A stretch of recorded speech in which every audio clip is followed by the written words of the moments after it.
Here's the phone, the record. I just want to give y'all information about why we're here today. So Steve Poe is a developer in a data center just 2 miles away from here.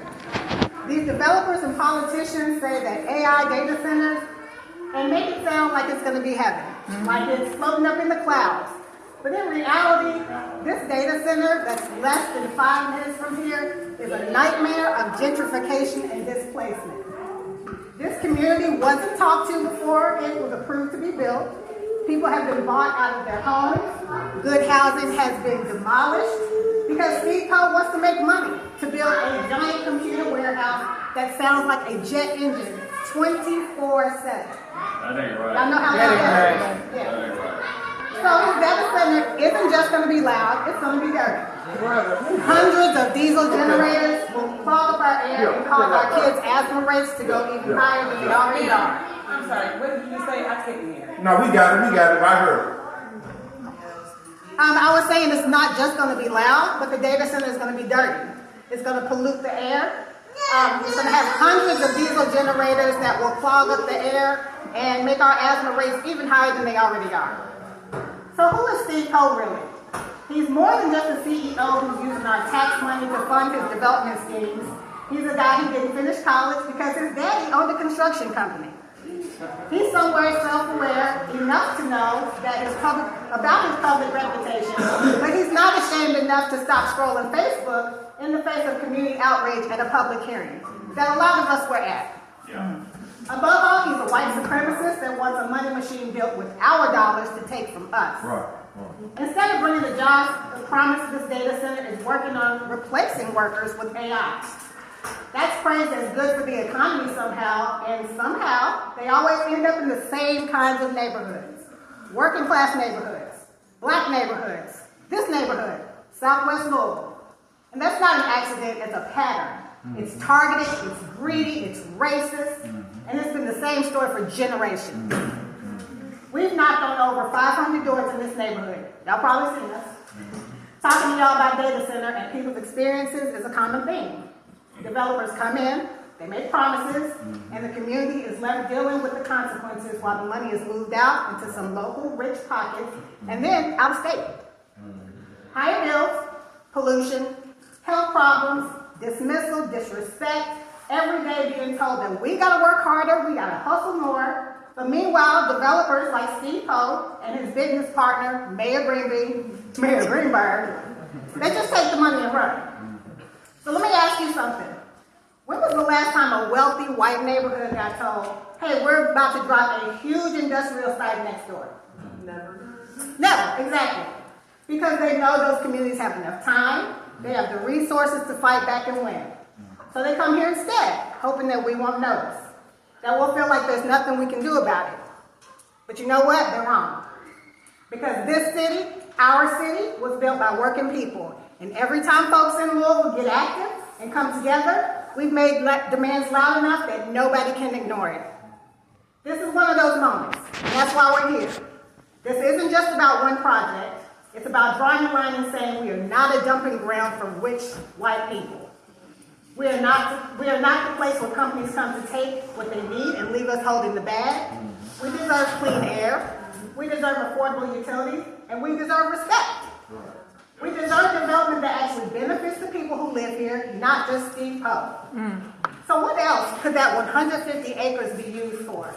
Maybe a park, maybe a medical center, maybe a grocery store, or a daycare. Absolutely. Anything but a data center. So here's the truth placed behind the curtain, waiting on us to pull it aside. We've got more power than we think. When you talk to your neighbors, it matters.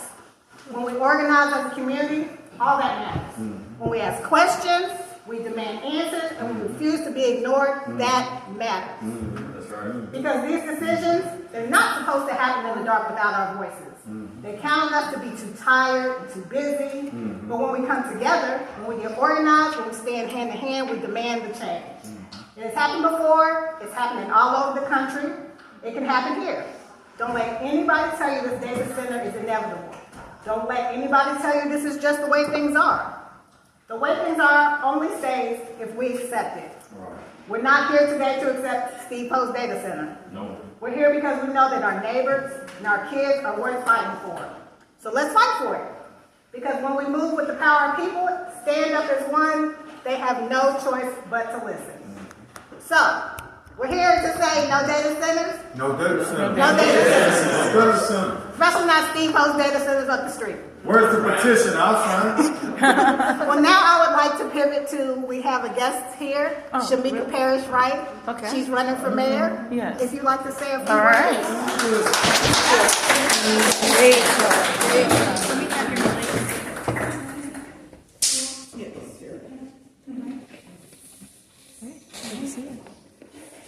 First of all, you did say ladies and gentlemen.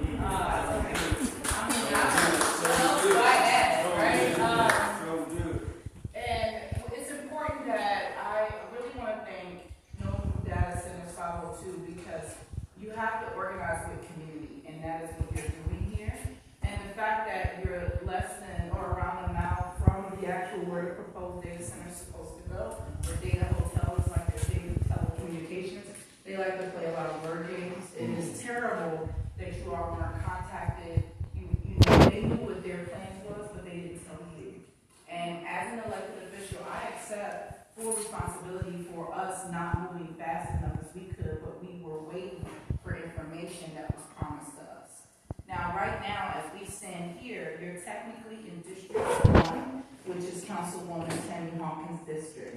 I am District 3, so I'm across the street a lot of Shively and further up.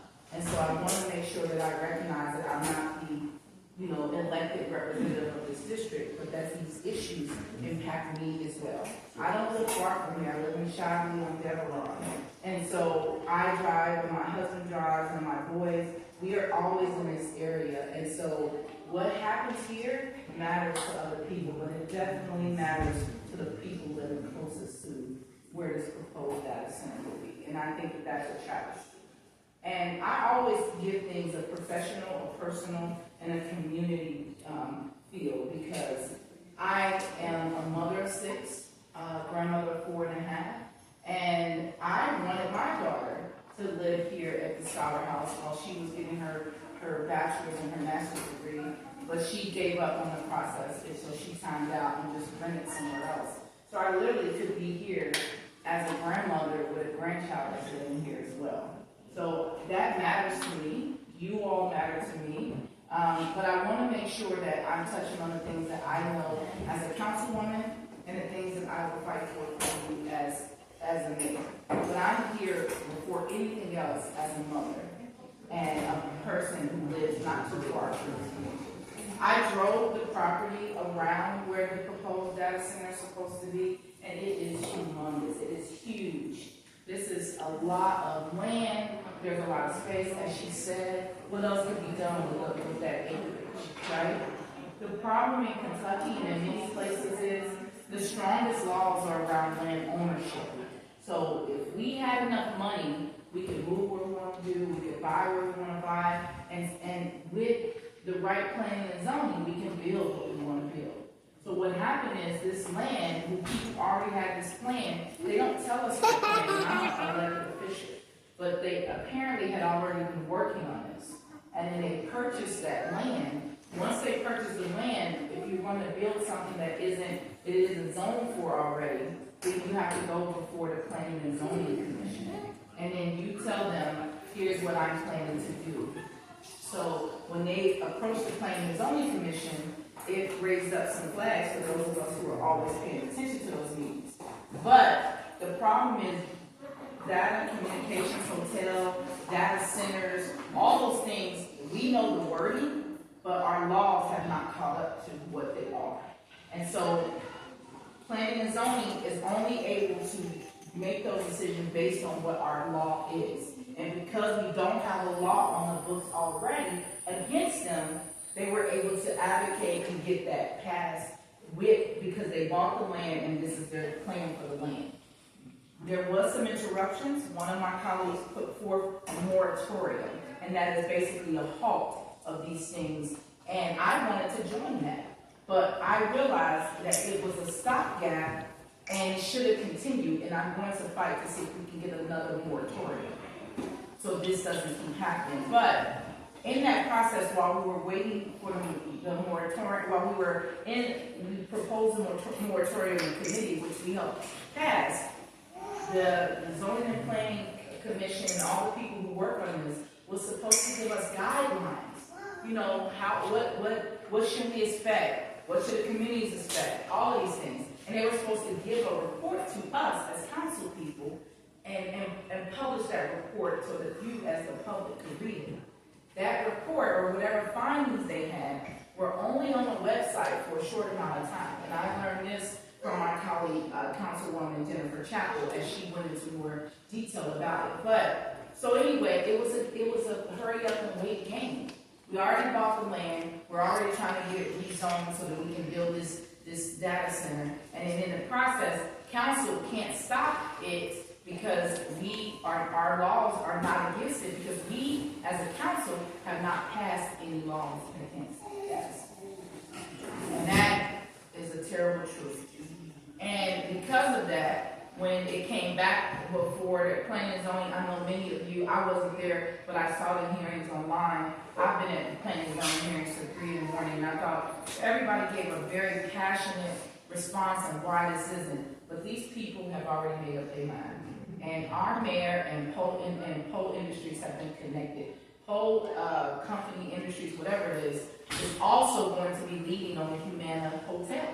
So these people make these deals. They got time. While we're out here working hard, struggling to try to take care of our family, they're in these other rooms making things that take away and using our tax dollars, our land, our communities to build their wealth. That is the reality that we're dealing with, and that's a damn shame.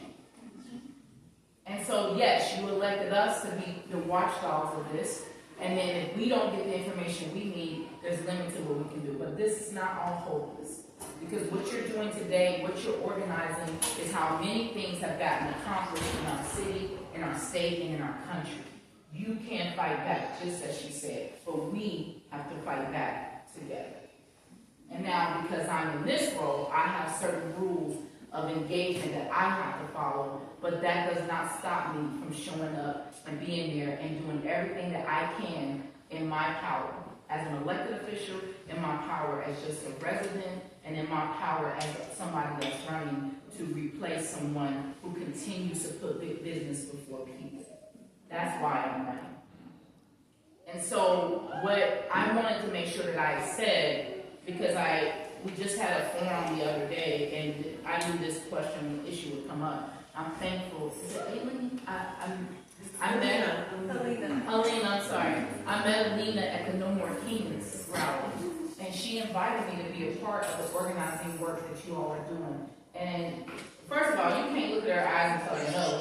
And she was like right here, and I was like, yeah, that makes sense. I'm going to be there. But the fact that good organizing is following up with people, and I'm a person who wants to keep my word, so I'm honored to be here with all of you. But I do want to say, AI has been around for more than 70 years. But the reality is that in the last 10 years, it has leapfrogged ahead, and it's very dangerous. One of my daughters, I have 6 kids, my third daughter, her partner bought a house right across from Heaven Hill. So if you're going down Dixie, right before you get to Broadway, there's a Heaven Hill building, and there's a lot of trucks coming through there. And I was so proud of them for buying a house, but they didn't talk to me before they bought it, or I would have told them about all the issues that people have living close to distilleries or whiskey fungus and all of this. But it wasn't the time for me to tell. But I went to go see the house, and all I heard was this humming. It was humming. It was humming. I walk in, and they're just so proud to show me the house. I'm thinking about my autistic grandson is going to be living here. What are the other impacts? Have we talked to the neighbors? What have they experienced living right across Heaven Hill? I mean, it says Heaven Hill, the door is here, and there's a big building, and it's just constantly truck traffic all around. And then at night, I stayed there just as it turned night. The lights came on, and you can see the bright lights shining into my daughter's home and all these other people. And I thought about that, like they were just looking to be homeowners. This is their first home. And they thought they were choosing a place that was best for them. But they didn't even know about all the things that come with that. And that is to me what you all are going to continue to experience if this data center is successful. It is going to cause problems that nobody had planned for. And I'm sure that No Data Center 502 has shared a bunch of information with you all about the effects of that, the sound, the noise. I'm a person that's heart condition that was triggered by living in the West End. My 3 kids born in Ohio didn't have any birth issues, but my 3 kids born here had respiratory seizure, all those things, and it was all triggered because we live in the West End. So I have experienced the environmental racism and the classist things that you're about to face with this new data center. So it is important for me, and I'm very forward with you all, that this is not good for you. It's not good for your kids. It's not good for your community. And as I drove that property, I was just taken back on how massive it is. And there is no way to build something massive like that without it having a negative impact on a community that's already been impacted by chemical plants, by rubber town, and then everything goes downriver. So places like that choose locations that are close to water because life thrives around water. But these people don't live here, and this is not going in their backyard. So they don't care if it contaminates the water because they're not going to drink it. They live somewhere, probably out east, probably uphill, or not even in the state or the city. And then they're putting something so terrible in your backyard. So I do think you have every right, every reason to fight this at every level. But what I like about 502, I know more data centers 502, is that they understand it's a multifaceted approach. I know that Louisville DSA, Louisville Democratic Socialists of America, is trying to help us fight on the policy end. I'm going to do my part as a councilwoman. But the biggest and the strongest voice are the voices in this room. Because you live near it, you will be directly impacted. So we need to make sure you're able to articulate your stories and get out there to these meetings and really advocate against every part of this. And whether it's an MSD issue that you can use to fight, whether it's an LG&E issue that you can use to fight. There's many ways to fight this data center, but we have to do it together. And we have to understand the roles of everyone impacted by it. And everyone that can do something about it. As a decision maker, you have my word. And I will reach out to Councilwoman Hawkins to see where she is on this. I don't know if she was planning to be here or not, but I'll do my part as a colleague and reach out to her and ask her what is she going to do, because it's in her district. And you are her constituents. And it matters that this is happening to you all. So I had just some notes around the data center and the way we use data, because some people will throw at you, well, people are still using AI. People are, some people say spell check is AI, right? We've all used spell check maybe on a document. But that's no excuse to put something in a community that people didn't ask for. There's tools. So policy-wise, there's commitments we can make as elected officials. AI accountability. That means we know there's transparency, and because the city of Louisville uses a lot of AI. The police come to us about it. Let's use all the AI. These companies come to make money, and they say, let us use more AI. So we as city government need to do better on our use of AI. It's an equity lens too. AI is inherently racist and classist. And so when they're scanning your license plates and they're scanning your facial recognition, they are basically guiding. And there's already a lot of holes and cracks in the system. They're expanding that because they have not been taught not to be racist. So workforce development, train residents for future tech jobs. Don't let them tell you, oh, this will be building jobs. They'll use people to build if they use local people. But then after that, the people that maintain it won't have to be here. They can get a bunch of six-figure salaries, and it will not benefit their community if they're not spending money right back in your community. And then public input is just what you're doing today. You should have a voice in every AI decision, and that includes as they continue to build this out. And your voices were taken from you. And even though they did a planning and zoning meeting, to me that wasn't enough. It wasn't enough, and then people didn't get hurt. People spilled out their guts, and they still made a decision to zone it. And so, in my opinion, AI is going to either deepen inequality or help close the gap in the areas if we as residents fight against what it's doing. And that depends on leadership. But my leadership is informed by you in the things that you need. So I promise to be an advocate. I know that just because something has been developing for the last 70 years, if we don't stop this, it will be all these day centers. You know, Washington, D.C. and Virginia, they have a bunch of them because the government uses them a lot. And we don't want Kentucky, we don't want Louisville to turn into D.C. or Washington, because we know these systems reflect a lot of bias, a lot of environmental issues. And so I want to ensure there's accountability, there's transparency, and that I'm leading with your voice. Help me, help you, and you have my support in doing everything we can to stop this and also mitigate the harm that it's going to cause. So we might need to set up things to make sure that you're getting the things you need in the process. Like I said, remember, the strongest laws are around the land ownership. So we got people way out in Kentucky who have refused to sell their land to AI people.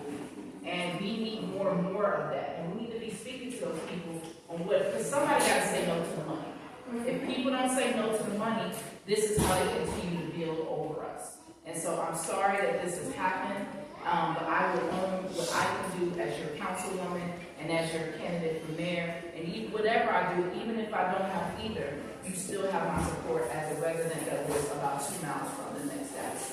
Thank you. Thank you.